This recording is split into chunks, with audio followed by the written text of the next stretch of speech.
Hi, everybody, and welcome to Brownie Val. My name is Browntul, and I'm the host for today's proceedings. And here we are again. We're in a very exciting day, the grand finals day. This is officially the longest Brownie Val in the history of Brownie Val, so it's always exciting to be able to bring more of that to the table. Now, there's one thing I kind of want to mention, even though we're not at the grand finals yet. Yesterday, I said that no number one seed has ever won a Brownie Vow. Well, it turns out I have goldfish memory, and the most recent Brownie Vow, the number one seed did win. So, oops. I guess I tend to forget these things when it's been such a long time since our last competition, but that makes it more exciting to have competitions like this occur again. And we're going to have a new champion. Perhaps. You'll see in a moment when we get to the grand finals. But first, we have a special game today. Before we get to the grand finals, we're going to have a special match between the select team, selected by me, which will be Turtle Pond, and a special team fielded by the charity that we're raising money for, APAMSA. So we'll learn a little bit more about them, how this game is going to work. Is that we will have just a normal map bans. It's basically a normal best of one game featuring these wonderful players. And I hope you all will enjoy just all these teams that are here. And by the way, there is no stream delay. So y'all get to enjoy it live and react live. And y'all can be like, oh my god, it's amazing. All sorts of wonderful things. I can even say thanks for the Prime to Polar. So thank you, Polar. Very, very cool. All right, so by the way, Polar is the observer for this game. And now we're going to show you the casters for the game. Here comes Lash and Twan. Take it away.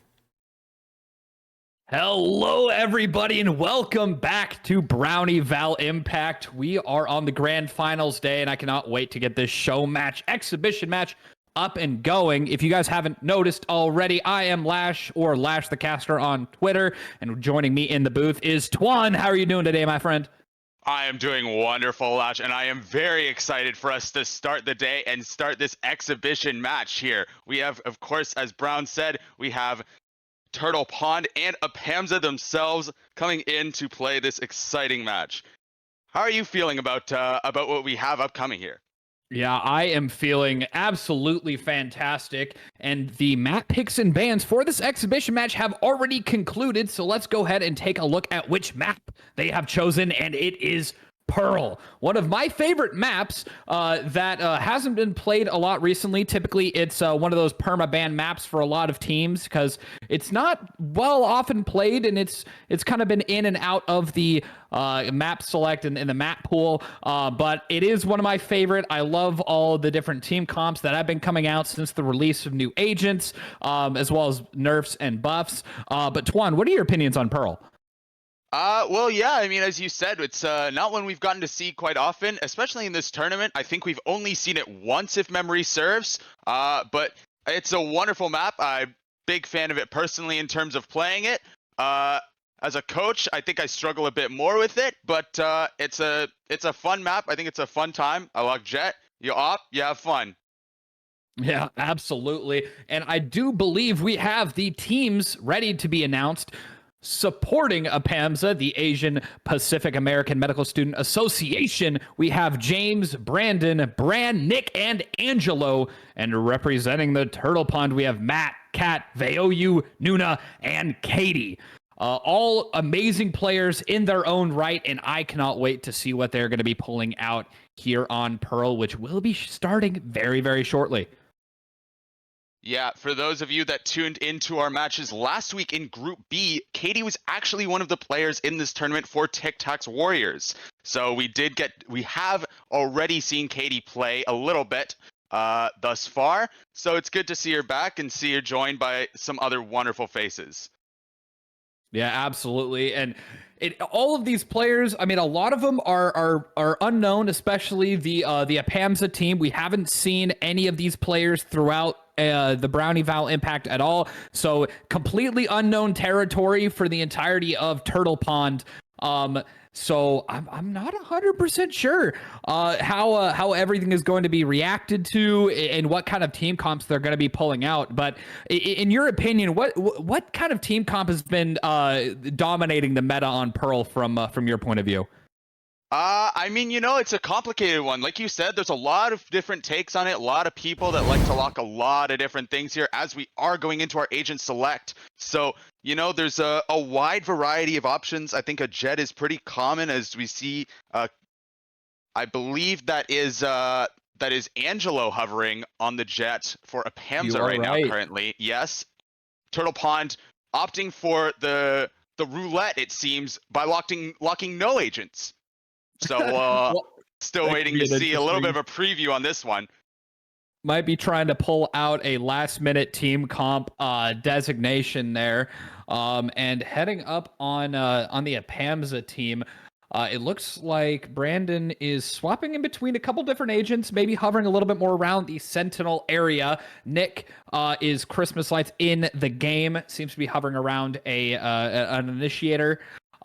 James up top, hovering that Viper. And it looks like Bran is wanting to be locking onto a duelist as well as Angelo. So it seems kind of deciding between. There have been no locks yet, and there's 13 seconds left in the agent select. So there's the first lock coming in from James on that Viper. And there's all the locks coming in all at once. It looks like we're getting Viper, Reyna, Sky, ISO, and Killjoy for APAMSA. And then on the other side for Turtle Pond, we got Clove, Astra, Sky, ISO, and Killjoy headed up on Yeah, I really like the Sky selection from both teams. I think Sky is a classic kind of initiator pick, especially as a solo initiator, something very common that you see a lot, especially when Pearl was in the map pool last year. This was something that was very, very common, that would, you'd see it a lot. So nice to see that one kind of brought back, a bit reminiscent of old times. I am curious about the Viper solo smokes. It's a bit non-traditional, but I'm excited to see, what they kind of bring out with it. Yeah, it's going to be very, very interesting, and we're seeing APAMSA setting up all of their defenses right now, spreading out between A and B. It looks like they're going to be spreading out that Killjoy utility, fairly standard, wanting to set up those bots and alarm bot over towards Street to be able to hold that area, setting up the turret near Flower to try and hold as much of that mid-map control as possible before going in. And it looks like we're getting a 5-player rush from the Turtle Pond. Down B long here. No contact has been taken just yet, but James is ready to respond in kind. Sees the ISO wall, the contingency going down. Wants to get some sprays through the wall there to try and bring it up.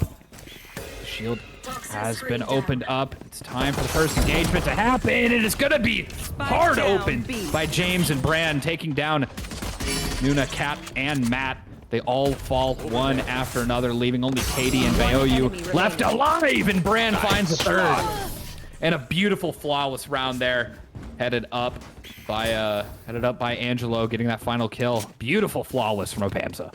Yeah, very, very nice round. Really great stuff to deny that kind of entrance into halls. They really tried to force that, and Nuna and Kat just wasn't able to find the value against that halls hold there. Really, really good round from Bran. Nice 3K coming out. And it's a good start for APAMSA. Flawless on the pistol is very nice to see. Yeah, you definitely like seeing a flawless on there. Everyone get maximum credits, staying alive, keeping their secondaries in should they need to. Be trading them around a little bit or use them as backup weapons is always a great time. It looks like we're getting a very, very similar setup here from the Turtle Pond, rolling in, not being afraid at all. Matt heading up the push here. Bran just ready, waiting behind this wall with the double tap wall ready to go. Unfortunately, it's gonna go down, but James is gonna be holding down that site very, very well, able to be good for 3. Voyu trying to pick up some of the slack, and Katie was able to take down Nick as well. Now it's down to just Katie, but is aware of the flank, and it ultimately falls regardless. Yeah, it's a really, really nice round. Good round from James there with the Ares buy. Something you don't typically see, but got a lot of value for it. Very well rewarded. That plant going behind the box is something very very classic, but of course the Ares just chews right through that thing. I mean, just not remotely strong enough to withstand those bullets. And Katie there, just not enough bullets in the free gun. Absolutely not. And I mean, looking at the Turtle Pond, it seems like they are just really willing and just staying hardy and strong, wanting to go over to this beast site and trying to take it, despite the really strong hold they seem to have over here. And looks like Angelo wants to open this round up very quickly, and Brandon wants to get a part of that as well onto VOU.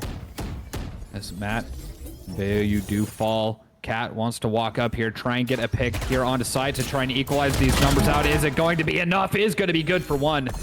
Taking down James, and ISO up close and personal. But Nuna takes down Bran all the same. Last one's left alive here, Katie. And Nuna right in the face. Shot. But Brandon falls either way, and Katie with a beautiful spray is going to secure the Turtle Pond their first round. They are on the board, only one round behind.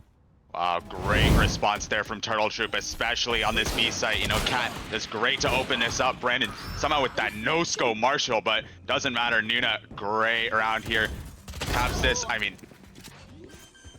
you'd think in that spot you have an advantage, but I mean, it doesn't matter. Off it and instantly your head's removed. See you later.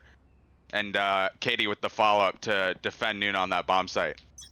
Yeah, one thing you do have to consider is the loss of economy there. 3 of those rifles were taken down that round, and that is a huge hit to the economy of Turtle Pond. While APAMSA is looking very strong. Outlaw in hand over here for James is going to be good for Katie. Taking that down and ultimately going to be throwing down a smoke to try and get out. Brand might be wanting to drop some cover in as well, and it looks like Nuna just gave James a free smoke to back out of, and Matt wanting to poke and prod around the map, create some question marks over in Flower. It's going to create some chaos. It's going to create a lot of question marks, and it looks like it is going to be good for a kill onto Nick. As Brandon is wanting to inch up, trying to get a little bit more information here into mid. It looks like Matt is hungry for more, hungry for blood, and is ready to get that going. Hopping in Astral Form wants to put down some stars, but are they aware that Brandon is this close up and personal? It is just a stalemate here. Playing chicken with these crosshairs, and contact is going to be taken. Bullets fired, none of them lifting, none of them landing, as James is able to find Cat on the other side, and ultimately Brandon is going to get the best of Matt there. Nuna responding in kind and wanting to jump up with that pick-me-up from the back is going to be good onto James.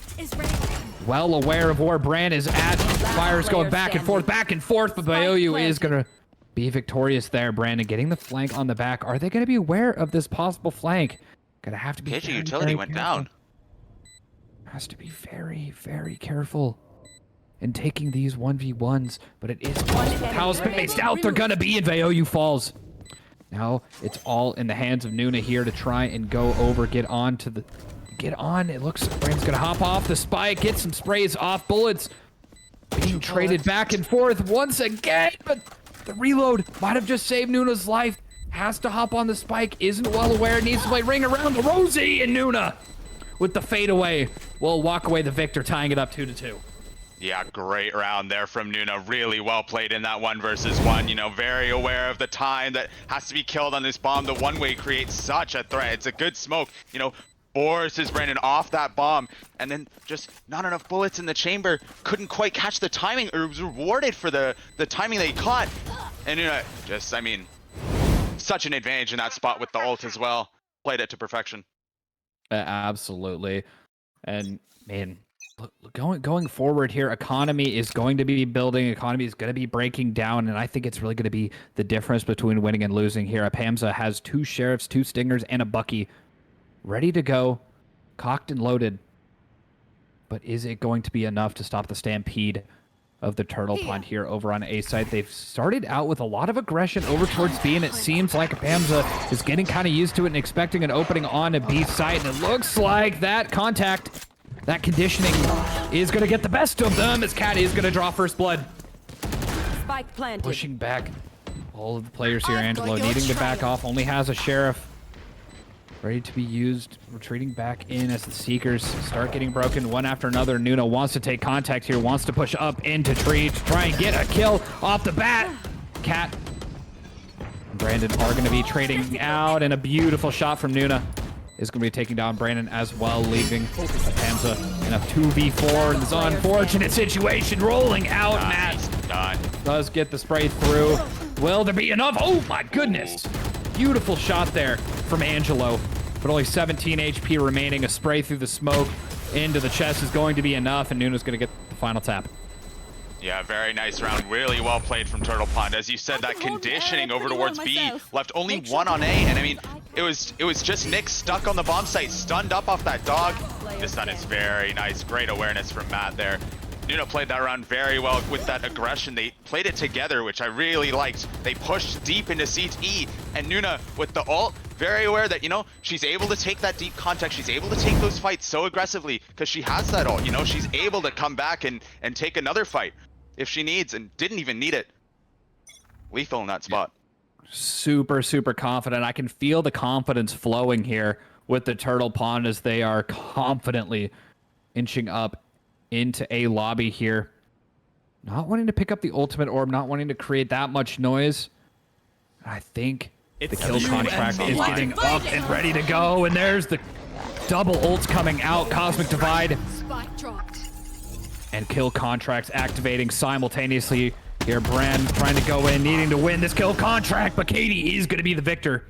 Going back to where they started here. Brandon finding VOU on the flank, didn't want to get pinched in there from Flower, and it looks like the stampede of Turtle Pond has come to a grinding halt as APAMSA seems to have figured out what it is they are doing in terms of their push and being able to halt it after those double ultimates expended. It is not looking good for Turtle Pond right here. Able to try and equalize those odds, bring it down to a 2v3, but they have to be pushing into a site here. They have 30 seconds. They could rotate around. But if Brandon could get up there and get that flank going on, they will have nowhere to run but to run right into the face of APAMSA. And it looks like Nuna realizes that, wants to go in. But James, with the judge up close and personal, is going to be good for Nuna twice. Looking good on the scoreboard there. Katie is going to be bring it down to a 1v2, but there's still two ultimates online. Viper's Pit and Lockdown ready to go. Only 12 seconds left. And James, once again, with the fadeaway, is going to be tying it up once again, 3-3.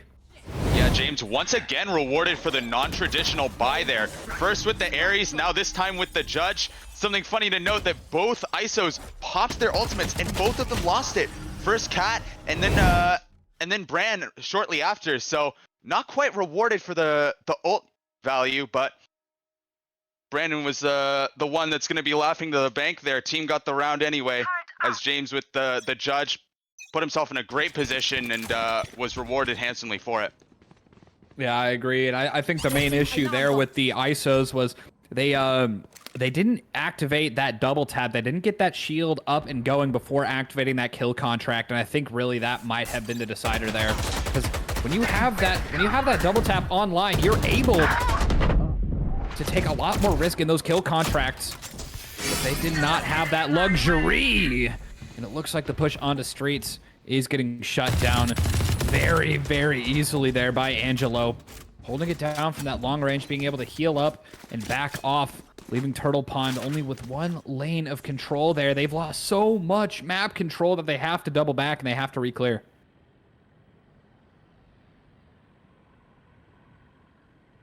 What could the plan be here for the Turtle Pond? APAMSA has lost their Sentinel. They don't have that passive map control. They hear this. Looks like I think they hear it. They're not 100% sure. There is the dog. It did get broken, but it spotted 2 out of the 3. Spike is going to go down, and it's time for the retake. But look where APAMSA is. They are all crunching in. The only place they neglected to go was into full CT, but Bran is going to shut down VOU. Over in the attack lobby, but Matt is going to get the drop onto James. Nuna doing the same. And getting really confident going in, is going to get punished by Angelo, leaving it in a 1v2. One person has to be on the spike. Bran gonna get stunned out, goes for it, but looking the wrong direction. It's Angelo with a 4K, closing this out and bringing APAMSA back into the lead going into round 8. Yeah, it's a great round from Angelo. So confident in that street position. You know, they saw that turret broken, very comfortable to kind of flash and re-clear it, especially so confident with that Reyna. You know, you have all those abilities that rewards you for taking those duels. Very comfortable taking them, and then just held down held down the fort on this defuse. Really nicely rewarded for it. 2 more kills off it. And a good 4K, a big 4K really to give APAMSA back the lead.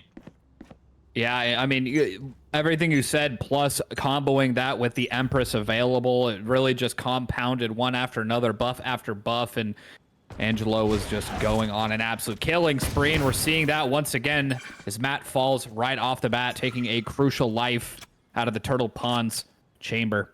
Because now they only have 3 remaining, as Angelo is good for another, is just going for that free spray, and might be good for another one, is caught out by that undercut, wanting it to wear off. Ultimately got gone again, and Vaoyu is going to get use of that. Nuna following that up as well onto James. Are they going to be expecting Nick? They are. Nuna is just ready to go one after another as the lockdown goes up. Nuna is going to get that plant off. The counter lockdown is going to get activated as well. Not sure if that was the greatest place to put it. It gets destroyed, but Brand falls as well. Brandon, last one standing here. One player did get detained. It was Vaoyu. Might have been a bit of a bait to try and draw them onto site, but Cat falls. Either way, Nuna is on site. Are they aware of the second? They are, but not in time for the lockdown. It has worn off. And they have tied it up once again, 4-4. Such a close round. Thin margins coming down there. I mean, what a massive job from Brand there to just run out. Ended up losing his life for it, but got rid of the attacker's lockdown. Almost was rewarded so incredibly handsomely. Brandon just thinnest of margins, can't quite get the transfer onto Vaoyu, who was rewarded for that Ares buy in the low buy there. Fortunate to Ares have the perfect gun to deal with the 9 HP. Yeah, it seems to have a very valuable buy here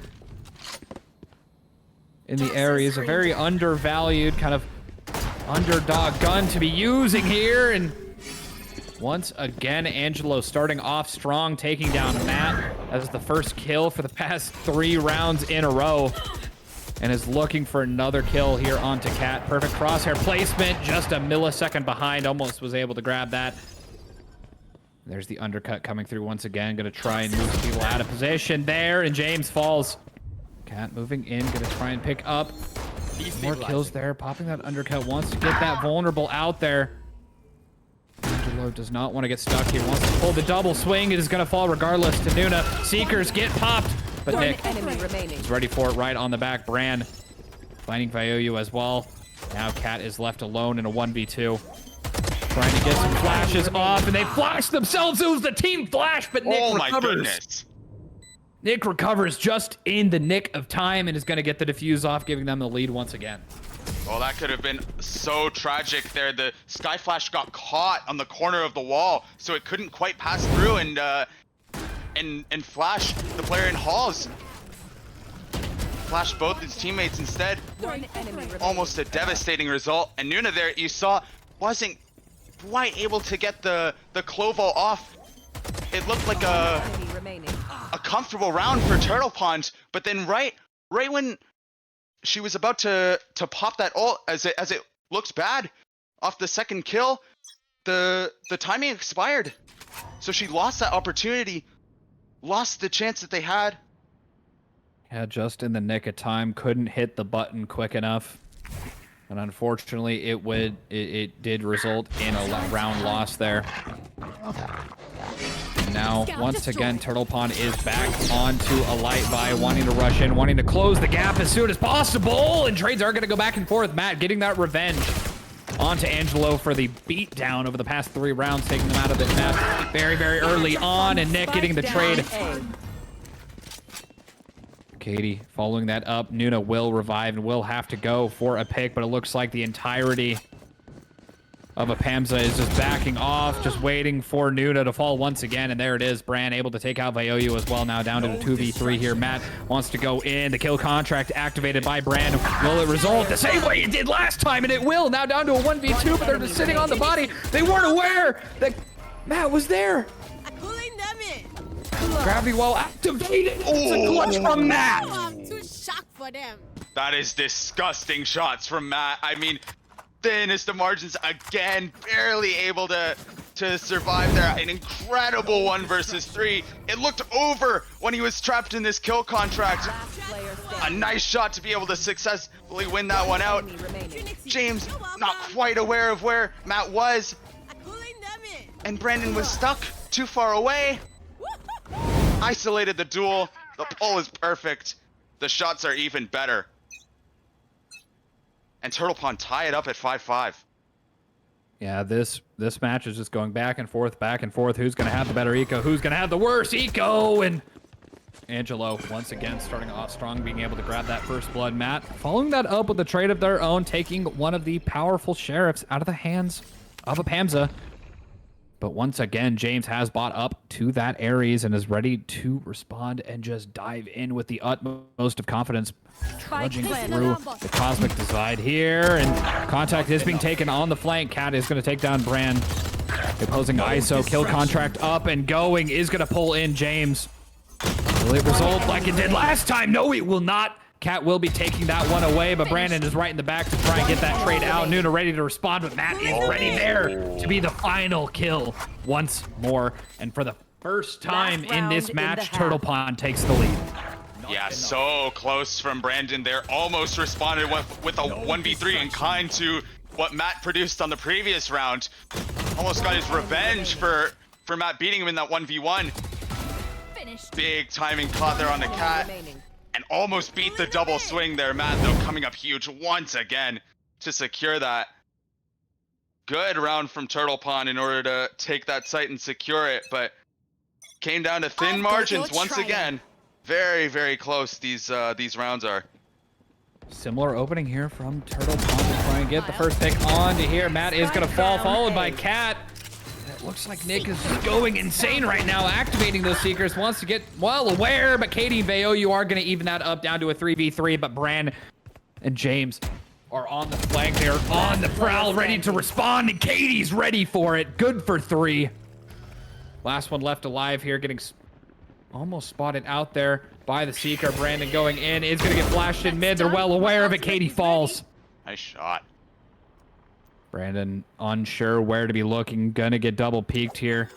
Has a molly and a lockdown ready and available to be used, but is it going to happen? I'm not 100% sure. Bringing that bot away might have just been the final nail in the coffin, as that would be the one watching the flank. Spike planted. That Vaoyu is going to be pulling out here, and now there is nothing telling Brandon that there's somebody behind them, going up, down into streets. They know exactly where Brandon's at. Nuna not wanting to peek out. Lockdown has been taken down, and it's the double peek once again that will become victorious. Giving really nice Turtle double Pond peek. the edge there. Switching sides. Great way to secure that round. That looked for a moment like Brandon could have made something happen out of that. That lockdown was running down on that clock. They had to make a play. They had to do something about it. That will end the bait half, of breaking 7 and it. 5.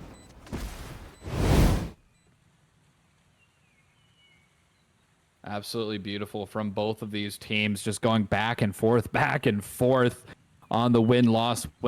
Ultimately, Turtle Pond did gain the upper hand, just barely there at the end in the final moments, in the final seconds of the half. Able to just give them a slightly greater lead going into the second half, and we are going to see a very similar opening from APAMSA here as we did from the Turtle Pond. Nuna's just sitting right there in the cubby, barely not catching, and Cat wants to draw as much of the attention as possible, but Vaoyu is going to get the kill with the molly, and Nuna able to secure onto James, quickly traded by Brad, but Cat is ready to respond, ready to follow that up, getting that double tap once again, and Katie bullets with the Sheriff, and Matt following it up and that's a team ace for the Turtle Pond, securing them the pistol round here in the second half, putting them 3 up. Yeah, very, very nice B hold there from Turtle Pond. The Molly very effective with the Killjoy setup, and just the Molly barely missing Nuna, and Nuna was rewarded so handsomely for it. Got a great timing. The damage on the first player was able to secure the kill with the Molly, and then the second kill of her own. And Matt there with some, able to secure the final kill. With a couple body shots. Not as clean as he would have liked, but doesn't matter. Effective nonetheless, and Cat is going to get punished by Angelo once again. I'm pretty sure Angelo is leading with opening kills there out of the lobby, and it looks like Vaoyu's having a call to the rest of the team like, hey, I need some help over here. It is just me and my little bots.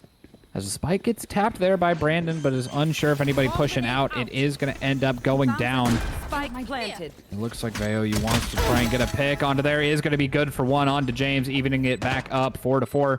Brandon has nothing but a shorty ready to be used, but Angelo behind these corners is going to try to be good for 1, but it's going to get punished. It's going to get put down, and there's a shorty right behind the wall there, and Nuna just eats it. Eats it like an absolute tank, and Brandon is just trying to gain another kill onto there, but Matt is going to secure that out on the final kill with the superior weaponry, and they're going to be bringing a couple of those weapons into their bonus round, putting them 4 rounds up on APAMSA. Yeah, looked a little dicey there, especially when they were able to find the catches in street, but I mean, this kill from Nuna is so crucial, able to avoid the shorty that looked sure to get a kill. I'm not sure how it didn't, to be quite honest with you, but you know, the shorty gives and sometimes it takes, and that was certainly a moment where it took away from APAMSA, who is now on this anti-bonus here, full of rifles. And James with an Ares. And James with an Ares, of course. You gotta respect the buy. Gotta respect the buy. Of course. I mean, we've come to expect it, and he's been rewarded for it. Very effective. Not like, you know, a little bit lighter of a buy, but it's effective nonetheless, and we are getting the contact down B that is ultimately going to take Vaoyu and put them in a very precarious spot, able to be good for 1. That's one of those times where you just call that out and you're like, I got my 1, and James follows that up with the trade. Katie trying to do some chip damage here and there, making it easier to get onto site, and Cat is just trying to get in, trying to get ready for it as the double tap runs out. Doesn't have another one in the bank. Contingency is right there, and James just ready for the spray. As Nick finds Matt as well, it's down to Nuna and Katie. Katie is going to be good for 1 before getting taken down by Angelo, and it's just down to Nuna with the stinger in hand, inching up towards long here, and it seems like they're well aware, and Brandon just immediately swings, gets the 1 tap, bringing us 6-9, going into round 16. Yeah, James there winning the Ares battle, rewarded again for this buy. Barreled down into halls, got the 1, and on, I believe it was Vaoyu with an Ares themselves in halls. So the Ares battle goes the way of James. You know, maybe the more experienced Ares player in this lobby was rewarded for it, and then the second as well, beating out I believe it was Cat coming into halls. So the Ares munching through them, just tearing through this team again. Katie has a Marshall in hand as well as Cat. Just wanting to take some long shots, take some chip damage off. Matt is going to end up drawing first blood here. Taking down Bran, one of the prime people you don't want to be losing when trying to inch up onto a long site here. On A, losing that contingency might have put a humongous dent in their plans, and it looks like they're splitting up, wanting to default out, try and poke and prod around different parts of the map here, and I think James might just give away their location here. Right to Matt White, right, ready for it, but ultimately first kill. So the first pick is not going to be gained here, but the stun, James is walking right into it. Beautiful plays there from Matt, but needs to back off, isn't aware of how many people are going to be there. Nuna needs to put away. The iPad needs to put it away, and Angelo's going to be good for 2. Nick following it up, making it a 2-3 retake here for Cat and catch. Katie here. Last player standing. The Marshall, rather. It's the last one standing here. between APAMSA and getting double digits. KD needs to back off, needs to reassess, but isn't aware that Brandon is right there, ready to respond, bringing them back to only 2 rounds down. Still a very, very close game between Turtle Pond and APAMSA. Yeah, Matt there almost went huge in connector, but the stun was very nice. The Astra utility caught one, but the pull just not quick enough to catch. Angelo barreling through, was able to find the catch onto 2 players then, as he was able to find that timing into sight. Found, I believe, was Veyoyu in Flowers, and then Nuna, iPad Baby, in the back of sight. So that pull just barely not in time. Unfortunate thing about Astra, just sometimes the utility doesn't come out quite quick enough. Show me a target. Yeah, that is It's a you full and certainty there, and there's the kill contract coming out. Is going to be Bran and Veyoyu there. The Ares gonna come out, and the Ares gonna be victorious there.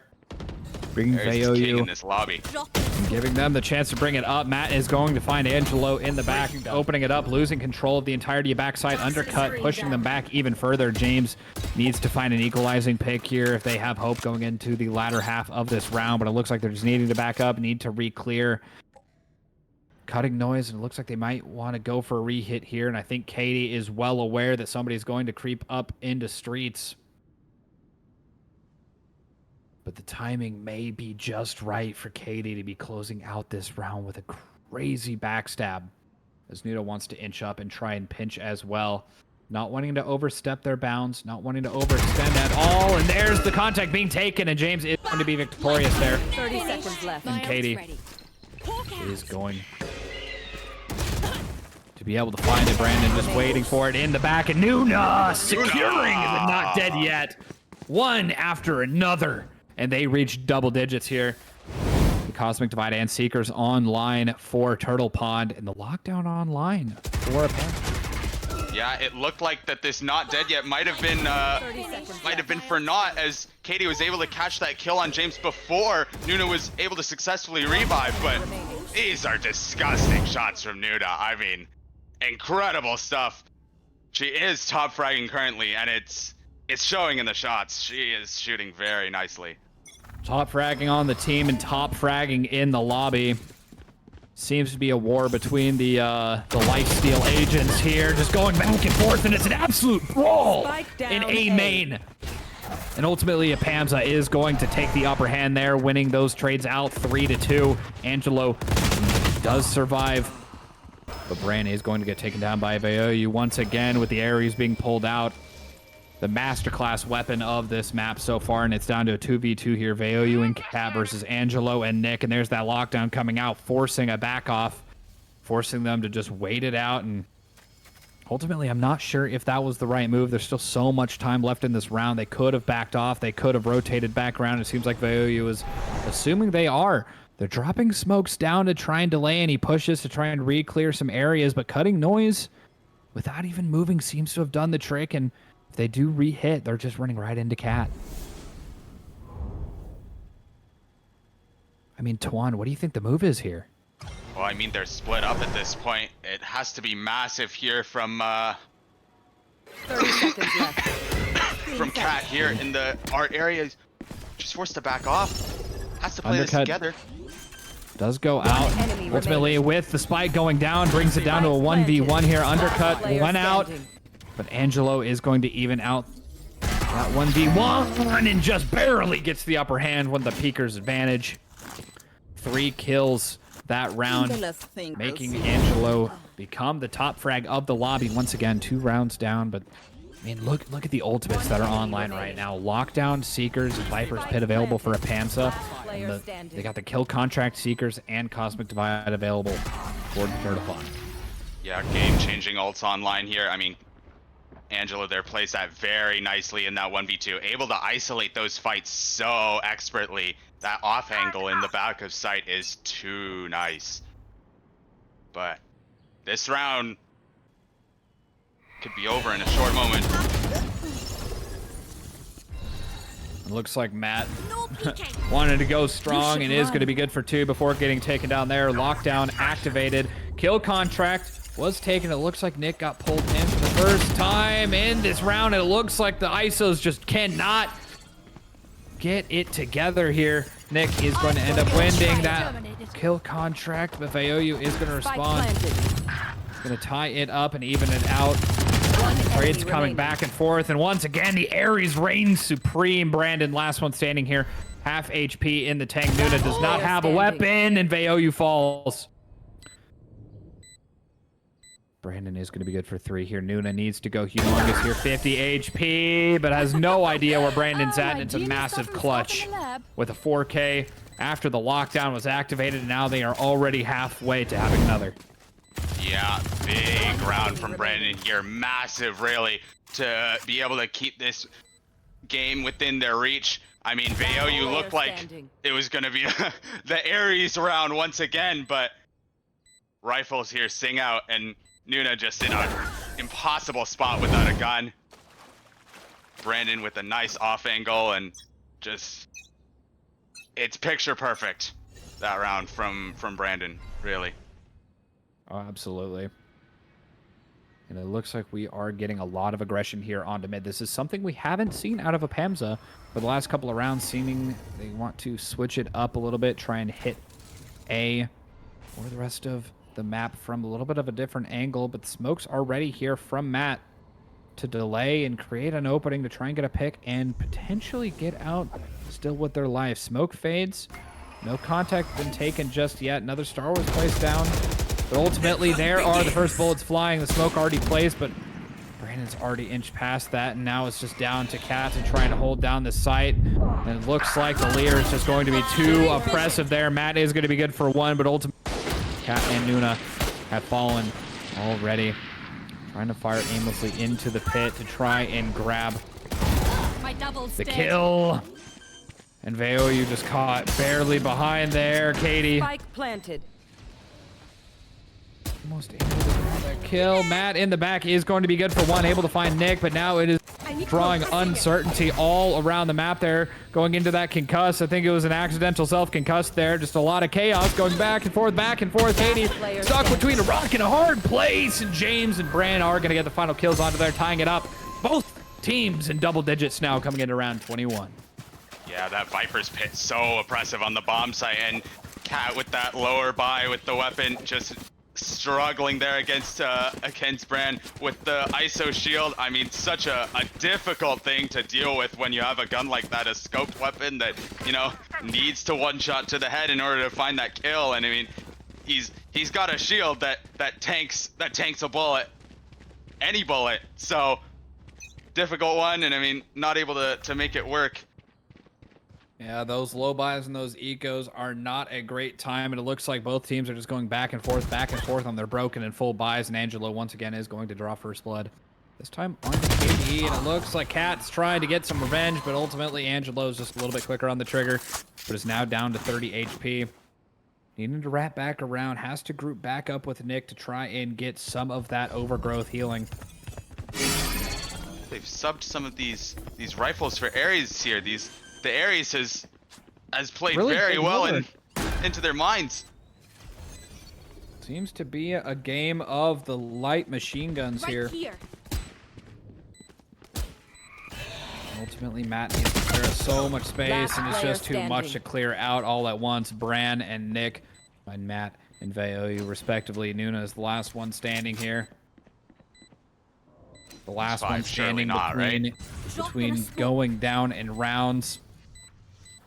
And taking the lead once again is going to be good for 1. That's 1 out of 5. Make that 2, make that 3, but not going to be good for 4. Angelo finding their 3rd for the round, putting an end to the massacre caused by Nuna there. Yeah, the triple face just barely enough to deal with Nuna. I mean, who has been shooting very nice. Bran looking to kind of re-explore there with low time and got caught for it, and 1, 2, 3. Is it enough to take down Nuna? Yes, barely. Nuna is able to drop 2 of them, but it's not quite good enough there, and they are forced onto a low buy again.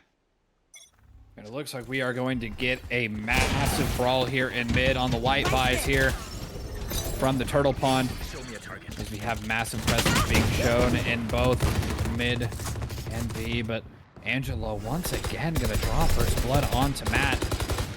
Keeping the tradition alive of just going for blood right off the bat. And securing a defiant place at the top of the leaderboard here. Nuna just really wants to fight back, has a stinger, but is it going to be enough? Those wallbangs going through. Nuna is so low on HP and isn't able to get around Brand.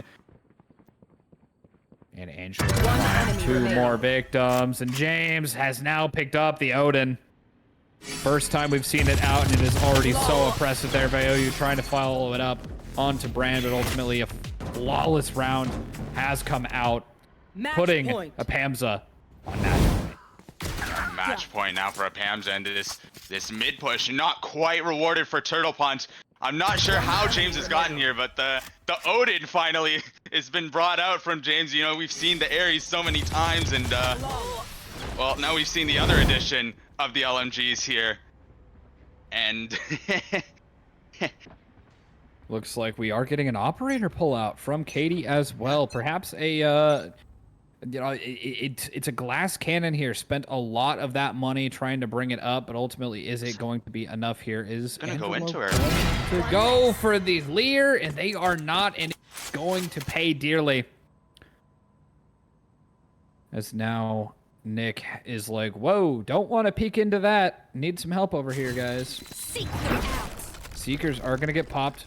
1 goes down streets, 2 are going to go up B. It is going to give a little bit of a false message that they're wanting to go for a B split here, but ultimately they are just holding strong there. In mid, Cat is not budging either, though. Matt wants to inch around, trying to get an idea of what's going on in streets as well. Really doesn't want to falter, doesn't want to give up that much map space, and it really just has come to a stagnant halt in the round as they no longer have their primary dive to go in. Angelo is no longer in this game for the first time in a long time. They're going in without their primary. It's you and me. Kill contract activated. And it's going to be an ISO versus ISO, and Brain is going to come out on top. Left. Turret's destroyed. You should Nuna run. Oh, that trade back.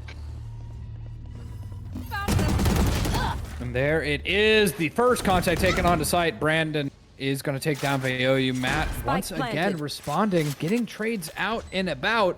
And Katie is inching in the back as well with the operator, wanting to try and pick them off from afar. Spike is ticking down, is able to hold a little bit of that space from afar. And that metal going in is going to do some pretty significant damage. Nick on the side, but it doesn't matter. Nuna is going to give Turtle Pond another chance at victory here, bringing it 12-11, going into round 24. Yeah, great play from Nuna there to smoke herself off of the lobby players and then push through the smoke. Such an unexpected play. You never expect something like that. Caught them both off guard. Very, very nice. And rewarded for it.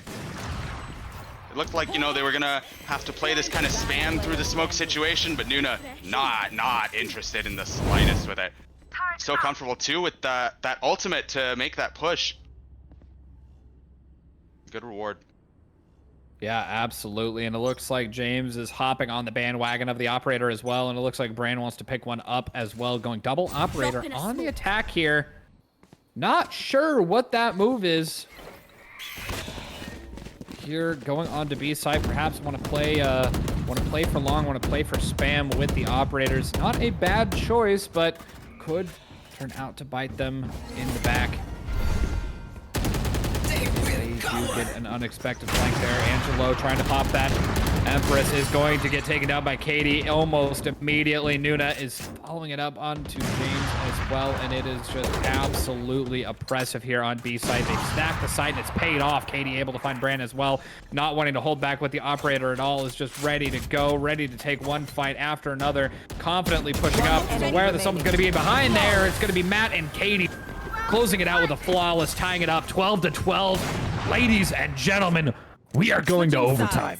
Overtime. Wow, I mean, what a continuation in this exhibition game. Katie, great round there. I mean, she's been consistently on that operator towards B, and it's been such a big threat. You know, they thought, okay, we're going to counter this. We're going to bring out 2 ops in response. And Katie instead wisely plays so far back, allowing them all to just kind of come in onto the site. where, you know, the ops just struggle to have the same value. You know, it's difficult to push forward with an op, right? And Katie just smartly plays that deep angle, punished them completely for what looked like such a good plan to, you know, punish Katie's operator. Outplayed them completely. I mean, it's a huge risk and a huge reward that she's gotten to take them to overtime. Absolutely. And it looks like VOU is opting to pick up the Ares, and James opting to pick up the Odin. It is just it's just a battle of the LMGs right now, and it seems like neither team is a decided victor just yet. It looks like the play is going to be to go to B here, and it looks like Angelo has the scent, has the read, and is well aware that some fishy stuff might be happening over here on B side, spotting out Katie and ultimately activating Brand, aiming to pop that double tap up and going, throws out an undercut to try and delay for the rest of the team. One response in kind there, Vulnerable still active there, but he's gonna get Angelo regardless. Just barely able to pop that overtime, or pop that double tap, and is not gonna be enough. James's Odin is just too quick. With those bullets flying back and forth, Brand getting some chip damage over there. Onto Matt. Isn't going to result in a kill just yet, but Katie is going to find Brandon on flank. Matt able to find one, make that two, and Nick is one in the top, and is the last standing. Nuna finds him. Putting them up once again. 13 to 12. We are on match point. Yeah, Turtle Pond find themselves on match point for the first time out of a great round from Matt, and a great round too from Cat pushing into CT there. Matt with those nice shots, a great post plant hold that they had set up there. It was Matt that collected the 2 kills, but it was really a reward from the whole setup. I mean, it's just a great setup. So many great crossfires that they all came out with, and it honestly felt like no one from APAMSA could find an isolated fight. Show me a target. And it looks, and I mean, they're just going back and forth. Brandon is going to draw first blood onto Matt, and Cat is ready to take contact there into straights. Double tap, just barely running out as it gets dropped. Angelo is able to find a pick, but Katie is so quick with that operator. It's a glass cannon, but appears to be paying off. Is going to be good for one. Nuna ready to take the onslaught here over on A side. Hasn't played here in secret. Here as much. Looks like the spike plant might have been the wrong location, as VOU and Nuna are able to secure some picks onto site here. James is just ready, waiting here in Fountain, ready for Katie to come across, and is going to be able to find it, bringing it down to a 2v2 here. VOU is ready in tree. They have spike on site. 42 seconds left. There's a lot of time to work with here, and there's a lot of room for mistakes for both of these teams to make. But the question is, Twan, which one is going to make it first? Some pinks are coming out. Some noise, I believe, has been 30 made seconds left by James, just by accident, maybe jumping down, wanting to reposition, but Angelo is ready with that crossfire, ready to try and take somebody down if they peek a little bit too far out, trying to go fishing in Flower here, and it's just getting ready to go push in one after another. Angelo wants to get that spray. Nuna sees them first. He's just going to play ring around the rosy, gets a head tap, is going to be good for 3. 14 to 12, and Turtle Pond will be victorious. Wow. Nuna, what a round again. We've said it time and time again. Nuna, so massive in this spot, has done it for, I think, a 3rd time just around this box, playing games with James here. Oh, it's filthy. It really is. I mean, the shots from Nuna have been electric in this match.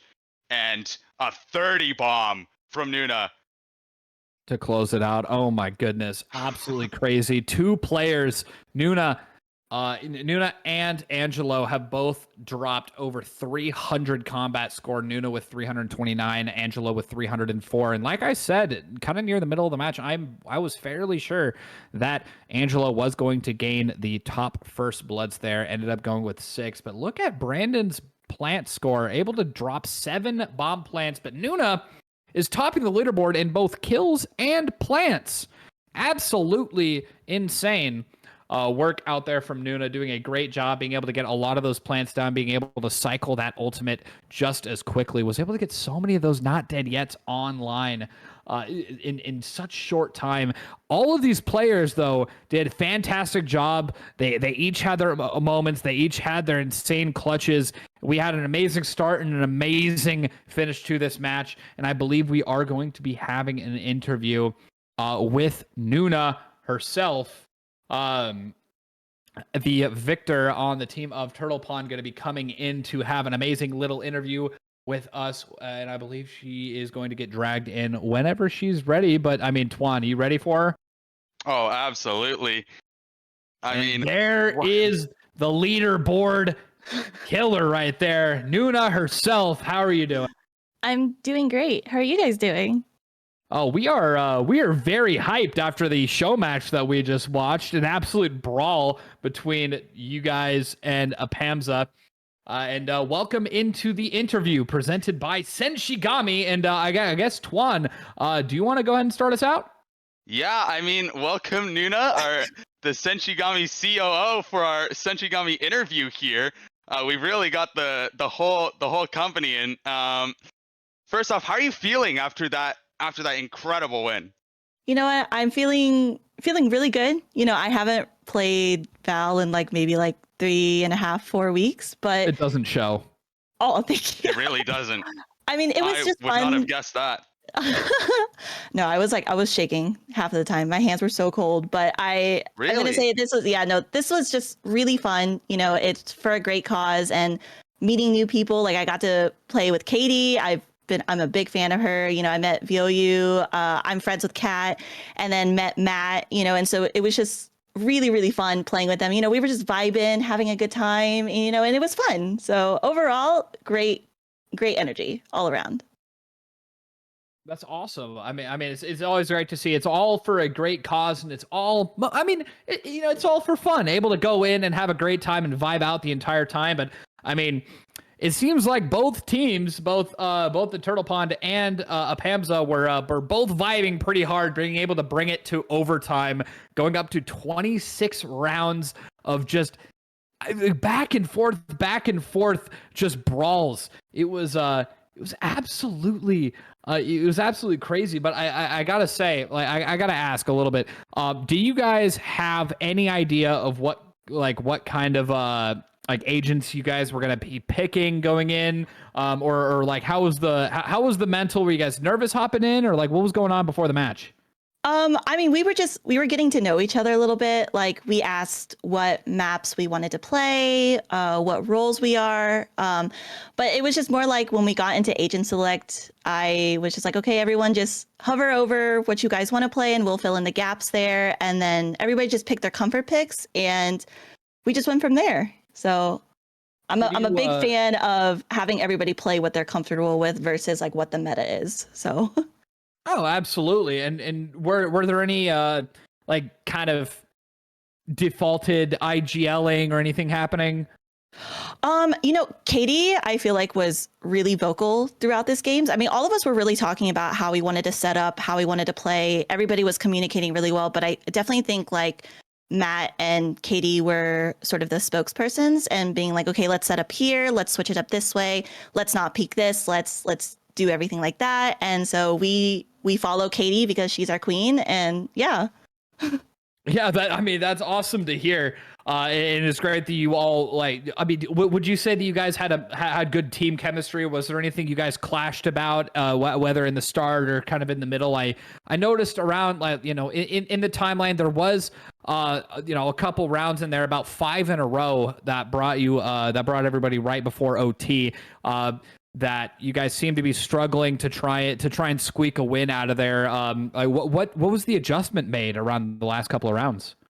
Katie got an op and then we instant won. So that was a change. No, I mean, I think Pearl is a very good map where mid control is very huge in this aspect. And I am not a big fan of Pearl, to be honest. And so I know I have a lot of issues with holding mid. And so I know I gave up a lot of that space that I probably should have kept up. And I think that was something on my end. But no, everybody just sort of locked in, I think. And, none of us were really down because we were down. Regardless, we were doing this for a great cause for APAMSA. So But you know, we just wanted to play our best, show up, give great content for you guys, and yeah. Awesome. Well, I appreciate it. Twan, I believe you have the last question for now. Oh yeah, well Nuna, we saw you run around that A site box a few times, you know, with that one clutch especially, and a few rounds there that you won. What goes through your mind when you're playing Ring Around the Rosie this whole time? I'm just like, I hope my enemy doesn't go the same way I'm going. Like, I pray they're going the opposite way. And I knew, like, that one time I was like, I know I just have to play time. So I was just running around and throwing my guns around, hopefully. And I was like, okay, maybe there's another gun with more bullets. And it ended up being an outlaw with 0 bullets. And so I just threw that to the side. And I was like, well, I'm confusing myself. So I can only hope that I'm confusing them as well. So. Awesome. Well, Nuna, great job. I mean, dropping a 30 bomb in an exhibition match after not playing for 3 to 4 weeks is absolutely clutch, and it made for an amazing match to watch for both us and everybody in the Twitch chat viewing and everything.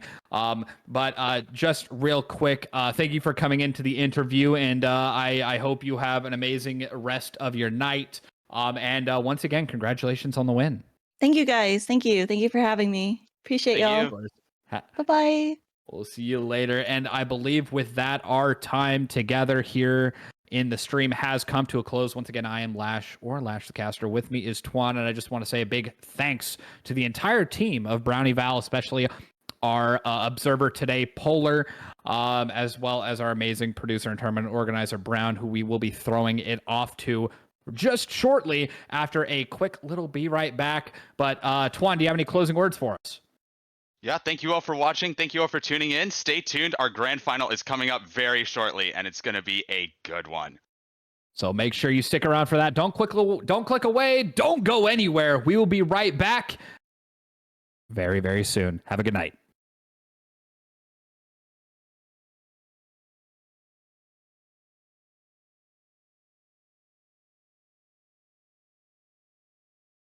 Okay, hello everybody, and welcome back. So now it's time to learn a little bit more about the charity that we are raising money for. So here in this panel for the APAMSA Q&A panel, we have me, Browntul, the tourney organizer for Brownie Val. And then we got our representatives from APAMSA, James and Nick. Hello, how are you two doing? Doing well, how are you? I'm doing great. Doing great. It's so nice to see you two play.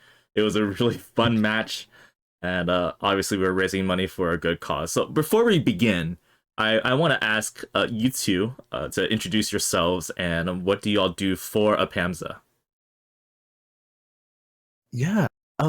So hi everyone, my name is James Chua. I'm a current 2nd-year medical student, and I'm also in charge of fundraising and scholarships as a member of the national board for the organization. Yeah, and hello everyone. My name is Nick Wu. I'm a 4th-year medical student, and for the past 3 years, I've been the Region 6 director, which means that I run the Region 6 annual conference, and then I just manage the chapters in the 17 states that make up Region 6. Oh, wow, that's amazing. And if y'all can infer from that, APAMSA is a national org, so there's a lot of different clubs and sub-orgs around the country, around America. It's very cool. So tell me a little bit more about what APAMSA is. Obviously, we can see on the screen, it's the Asian Pacific American Medical Student Association. You know, why is this association formed, and what are they focused on? Yeah, that's a great question. And I think like if we want to talk about like where it really started, it has like a really unique origin story. So our founder, his name's Dr. B. Lee. And so back in the 1990s, he founded like basically, I think the best equivalent of what it would be today is he started a subreddit of like the 90s, specifically towards Asian American medical students. And then from that, he sort of created this large network, and that became the Asian Pacific American Medical Student Association in 1995. And the whole basis of like having this forum or having this bulletin board was so that there was a space in which we could discuss Asian American, Native Hawaiian, and Pacific Islander health issues, and how we, as you know, we're all medical students right now, but as we become future doctors, how we can address those, you know, and ameliorate these issues. And so basically, there was a niche that needed to be filled, and that's what our founder did, you know. And then since then, as of today, in a more like, we basically just finished, we're about to hit our 30th anniversary, which is pretty huge. But with what we do today, you know, it's again, at its core, it's all about addressing AA and HPI health issues, but it's also about supporting the medical students, Asian American medical students throughout the nation, you know, and giving them this opportunity to learn from providers and learn better how to address these issues so that we become culturally competent physicians. And so, more so on like the day-to-day stuff, like there's some major events that we host throughout the year that Nick can touch on, but some of the main things that we do is we host a lot of conferences throughout the nation.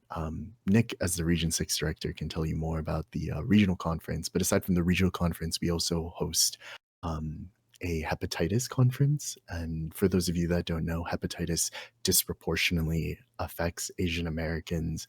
And then we host our national conference, which is just a huge congregation of all of Asian American students throughout the country, you know, so that we can discuss all of these things. And our next upcoming national conference, which medical students, it's mainly geared towards medical students, but it is open to anyone who would like to attend to learn more about this sort of stuff. Our next conference is going to be hosted from March 7 to 9 at Duke University in North Carolina. And so that's what a lot of, at the forefront, a lot of what a lot of our directors are doing right now. We're trying to make sure that this conference is like the best it's ever been, so we can continue serving, you know, the communities of AA and HPI, like that community that we're all like a part of, you know. I hope that answered your question. Right. So a lot of topics there. You mentioned that Nick is one of the people that hosts some of these conferences, these events. So Nick, tell me a little bit more. You know, what do y'all talk about in yours, and especially with these unique issues, right? The health issues that we're focused on for the Asian American community. What are those unique things that that we focused on here in APAMSA? Yeah, so like I said, I've been the Region 6 director for 3 years now, so I've in charge of hosting our annual regional conference. First 2 years we had it in Chicago, and most recently we had it at the Medical College of Wisconsin. And it's really just a really great time for all of us to, you know, there's usually somewhere between the 10 to 15 Asian American students at every chapter, and then just having them all congregate in one place is really special. So personally, I go to med school in St. Louis University. And as a fourth year, you know, I'm almost done with my training. I'm almost about to graduate. And I didn't realize until I think 7 or 8 months into my third year, which is the year where you go into the real world, you go into the hospitals, you go into clinics, and you start to see patients. It took me 7 months before I ever saw a single Asian American patient, just because the Asian American population in St. Louis is so small. So these conferences are really just like a great way for me to remember, you know, as someone who was born and raised in the Bay Area, who spent his entire childhood and adolescence just being around other Asian American people, the kind of people that I want to, like, you know, come back and treat, the kind of people that I want to come back and take care of. At these conferences, we usually do a lot of different things, really. A lot of educational workshops where we talk about the health issues that disproportionately affect Asian Americans, like hepatitis, cardiovascular disease. And then we do some more practical hands-on stuff, like we do suture workshops or IUD implantation or ultrasound. And the goal is just really for us to remember, you know, what it is we're all doing this for, because we all came to medicine, you know, with a goal in mind that we wanted to take care of people, we wanted to be able to look after our own, we wanted to take care of people who, you know, remind us of, for me, I think that it's really special to be able to take care of someone who's Asian American, just because I, like, I was so influenced by my parents who, were both in medicine. And so just to be able to like see all these people in one place physically together is just a really nice experience. And that's why I've been doing it for the past 3 years. And that is really amazing. It's a great story, and how much that the things that you work for through college, there's an end goal, and that goal is influenced by the experiences that you have around you. Now, remember, all of you can ask our good friends James and Nick questions. Just ask them in the Twitch chat, and you may be able to have me ask your question to these two wonderful people. Okay, so y'all have talked about how much the org has provided these type of opportunities and ways to talk to people about the issues. But a lot of college students, when they first go into college, there's just so many clubs they can join. There's a lot of things to think about. When you have a new college student go up and they see a APAMSA, what are some of the things that you tell them? And for you two personally, when you first saw APAMSA, what led you to join the club and the org? So something about that is that, so since APAMSA is primarily medical student associations, or the medical student association, keyword medical student, our number of chapters are primarily like in medical schools, but what the national org is trying to do is to make sure that we have more pre-med chapters. But I would say that number is probably like 10 to 1. So 10 medical school chapters to 1 like undergraduate chapter. But I think like what made me join APAMSA at my local medical school is that when I was in undergrad, I was in a lot of cultural organizations, like I was in, I think it was called just like CSA, the Chinese Student Association. And then I was also in the PhilAm org, or the Filipino American org. And when I was a part of that in undergrad, I really felt that sense of like camaraderie and solidarity that in this school with such rich diversity and so many cultures that I can find people cut to a similar cloth of my own, you know? But then when you move to medical school, like you go from an undergraduate class of like somewhere in the thousands, right? And you get whittled down to like each medical school being anywhere from like 50 to 200. So suddenly that number is so small. And so seeing APAMSA at my medical schools like Club Day, seeing folks who are of a similar culture to my own, like that's what made me join the org. And another reason why, again, it's sort of talking about like why we even have APAMSA in the first place, but I'm pretty sure you could find, I think it would be more rare to find an Asian American medical student or pre-med who doesn't talk about their Asian American identity in their personal statement in some shape or form or in their secondary. And usually when they apply to med school, the point is that somewhere to their core, they usually say somewhere along the lines of, I want to help my community. And so that's what APAMSA allows you to really do, especially in medical school, because Nick and I were talking about this earlier, like when you're a medical student, you really do not have time for anything other than medical schooly stuff, but you have to find ways to sort of supplement that so you don't just get burnt out. And so APAMSA on a local level and on a national level provides these like special opportunities to do that, and to do something that sort of aligns with your own morals, I guess, or your own personal mission and journey through medicine. And so that's what I would sort of tell. So I remember at my last club day, having people come up to my table and like when they asked me like, oh, why should I join APAMSA, or what do you guys do? That's how I would sort of pitch to them. I'd be like, well, why did you come to medical school in the first place? Like, what did you want to do? And then when I hear like, oh, I wanted to take care of like, my parents, like my Asian parents, I'm like, okay, well, APAMSA will give you some extra tools for the future medical school toolbox that you will develop, you know, and it'll help you serve these communities better, you know. So between like hosting health fairs that are specifically geared towards Asian American health, or doing fundraisers like what you guys are doing with this charity tournament, all of it basically goes back, you know, to the medical students so that we can better serve the AA and HPI community.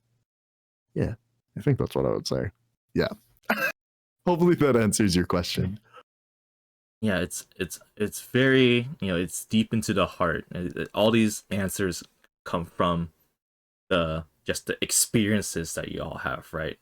And looking for that community, and having the likewise having this the same goals together, and having that, you know, I when I was going through university as well, and just as for any club or any org, you know, whatever passion you have, you join it because you have a similar interest with other people, and sometimes it really helps.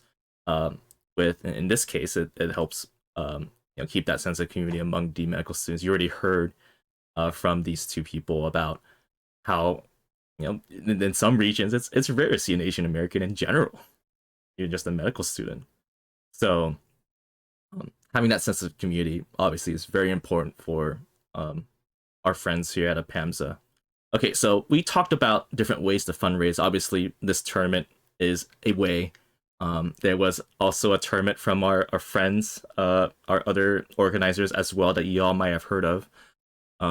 What are some ways that you all raise money, you know, through these, you know, events? You know, what type of events that you all host?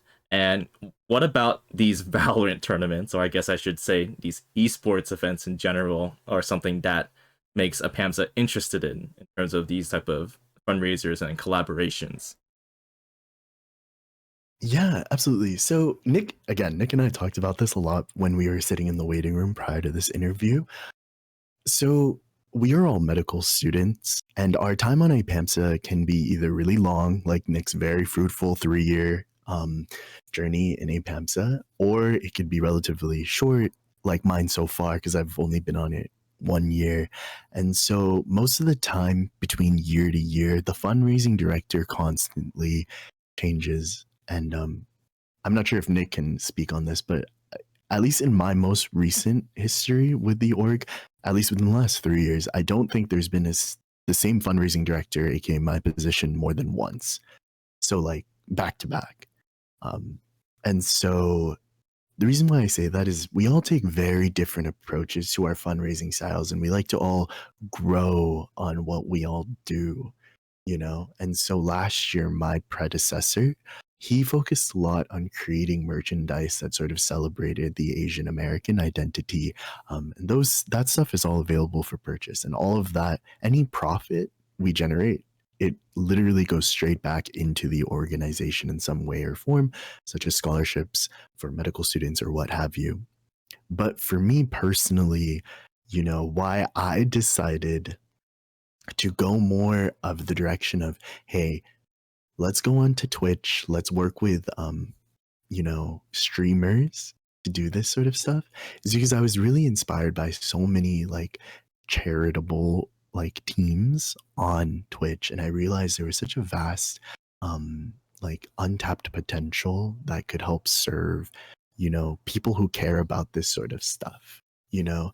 And so I remember first discovering Okimi Cafe and like thinking about what amazing work you guys have done for so many amazing organizations. I thought to myself, you know, like if I could get a team like that on board too, and talk to them and discuss like, hey, you know, Asian Americans, like we like usually I try to make sure I connect with somebody who is an HPI, but I would ask them like, hey, like this is something important to me, this is how I feel, this is why I want to do it, like would you be interested in running this, you know? And so for specifically Valorant or like Riot games, the reason why I wanted to do that is because I feel like gaming is such like an integral core component to a lot of Asian American identities, you know? And so that's why I was hoping that when I reach out to these content creators, it would really resonate with them. And if they decided to do some sort of fundraiser for our organization, for our nonprofit organization, like it would begin to trickle on down to so many other folks, because I feel like if you're watching Valorant, you're probably either like teenager or college aged or something. And so APAMSA is something that would genuinely be interesting to you if if you want to be a future healthcare professional, you know?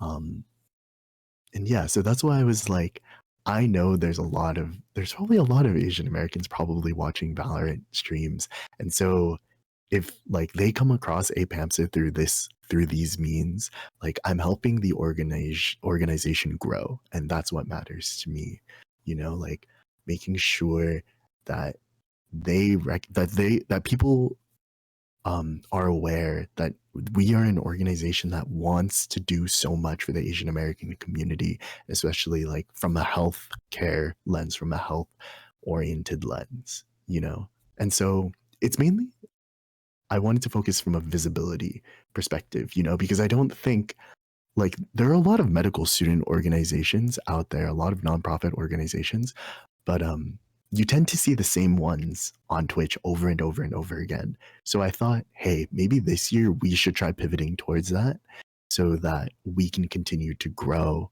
and hopefully, expand our wings and like keep reaching new audiences. So Right. again, thank you for doing this. Like it really means the world to everybody in our organization. Right, and obviously there are people in the chat that do resonate with this cause. In fact, we've risen about $100+ now, which is really great. And you've also heard James mention Okimi Cafe. So, for context here, Okimi Cafe is an organization that I am a part of in a kind of advisory role now. But the leader of that, Tifi, very cool person and loves to run charities dear to our heart, including something like this. As Asian Americans, we have that camaraderie together, we have that connection together. And so Okimi is a very good friend of ours here at Brownie Val, and we had that connection together, which is how we got to this point. So we do want to give a quick shout out to Tifi and Okimi Cafe. Okay, we're starting to reach the end here, but I do want to ask Nick about his experience.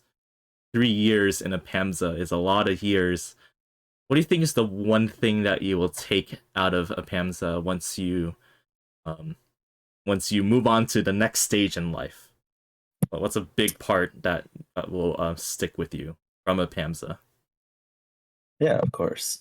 I think a lot of the way that I feel about APAMSA is really, encapsulated by what we've done here today. I think, this was my first time playing with, really my first time talking to James today, the first time meeting any of the people that I played on my team with. But I think that even though sometimes it might seem, frivolous, like I know my parents don't love the fact that I play video games, but I think, Valorant, League, streamer culture, all of these things are so familiar to me. And the fact that I can just meet these people for the first time ever, immediately feel like I'm getting into a groove with them. I can play a game with them, and I feel like, it is a way that I can kind of have this immediate community is really nice. And I think that, APAMSA accomplishes much of the same thing that we're trying to do here today. Obviously, all these streamers, they have their chats, they have their communities that they build. And it's kind of a reminder for me that, I'm about to head off into residency. In a couple months, I'm going to move to a different city and, rebuild my life again from the ground up, have to, build my own community again. And I think APAMSA is just a really nice reminder that wherever I go, there are people who like the same things I do.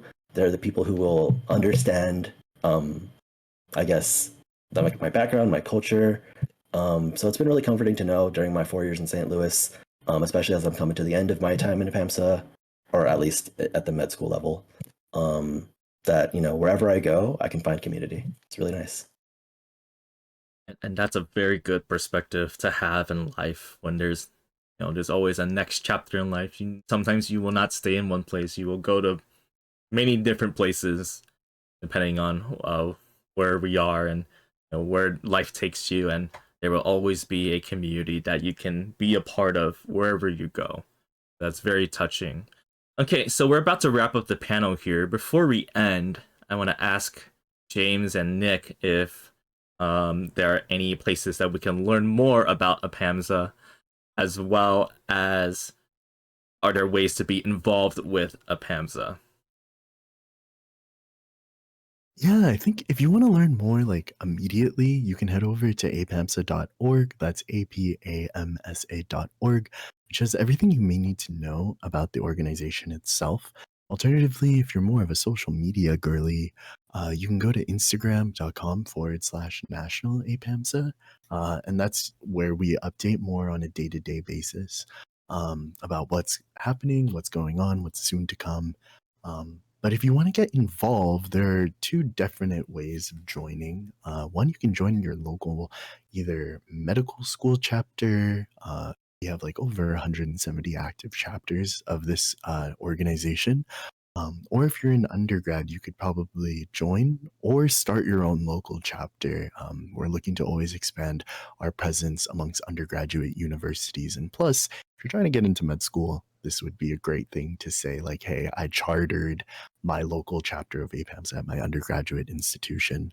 But if you really want to get involved, similar to the way that Nick and I have, you could also join the national board, which is it's a very large group of like super passionate pre-med and medical students who like wanted to be on the forefront of leading this organization towards new horizons. And so if you want to join that, our applications for the national board are going to be opening, I think, around end of January, early February, with elections happening in March. And so if you want to get involved in fundraising like I did, you could take over my position. But there are so many other things, like you could be more focused on starting new chapters through the membership branch, or be more focused on advocacy, also such as on like a legislative level, or you can focus on conference stuff like Nick has.